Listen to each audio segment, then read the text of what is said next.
Divisional head quarter شہر ڈیرہ مراد جمالی میں سوئی سدرن گیس کمپنی لمیٹڈ کی سہولیات نہ ہونے کے برابر ہے۔ مختلف علاقوں میں گیس پائپ لائنز کی عدم موجودگی اور جہاں پائپ لائن موجود ہے وہاں گیس پریشر نہ ہونے کے باعث شہری شدید مشکلات کا شکار ہے۔ اس صورتحال میں لوگ متبادل ذرائع جیسے لکڑی اور LPG گیس استعمال کرنے پر مجبور ہیں۔ تاہم حالیہ دنوں میں LPG گیس کی قیمتوں میں ہوشربا اضافے نے عوام کی مشکلات میں مزید اضافہ کر دیا۔ شہریوں کا کہنا ہے کہ بات اصل میں یہ ہے کہ دار و مدار اس کا پیٹرول پر ہے، ٹھیک ہے۔ لڑائی باہر ممالک پہ آپس میں لڑ رہے ہیں، امریکہ ہے، ایران ہے، پاکستان میں اس کا پیٹرول مہنگا ہو رہا ہے، اور اگر آپ دیکھا جائے تیل کی وجہ سے آپ کا یہ LPG گیس بھی مہنگا ہو چکا ہے۔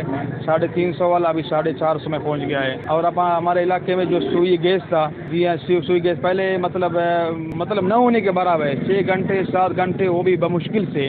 آپ اگر دیکھا جائے دار و مدار اس کا پیٹرول پر ہے، اور LPG گیس مطلب ابھی بہت مہنگا ہو چکا ہے۔ لکڑی 750 یا 800 مانے غریب کے پہنچ سے دور ہو چکا ہے۔ تو ہم اعلیٰ حکام وزیر اعلیٰ بلوچستان سے مطالبہ کرتے ہیں، وزیر اعظم سے اپیل کرتے ہیں، مہربانی کرے اس کا نوٹس لے لیں اور اپنے عوام کو ریلیف دے دیں۔ اہلیان نصیر آباد نے حکومت سے فوری اقدامات کا مطالبہ کرتے ہوئے کہا کہ گیس کی فراہمی کو یقینی بنایا جائے اور LPG گیس کی قیمتوں میں فوری کمی کی جائے، پیٹرولیم مصنوعات کی قیمتوں کو کنٹرول کیا جائے، مہنگائی پر قابو پانے کے لیے عملی اقدامات کیے جائیں، غریب اور متوسط طبقے کے لیے خصوصی ریلیف پیکج کا اعلان کیا جائے تاکہ عوام کو درپیش مشکلات کا خاتمہ ممکن بنایا جا سکے۔ کیمرہ مین معشوق رند کے ساتھ ریاض بلوچ، وش نیوز، نصیر آباد۔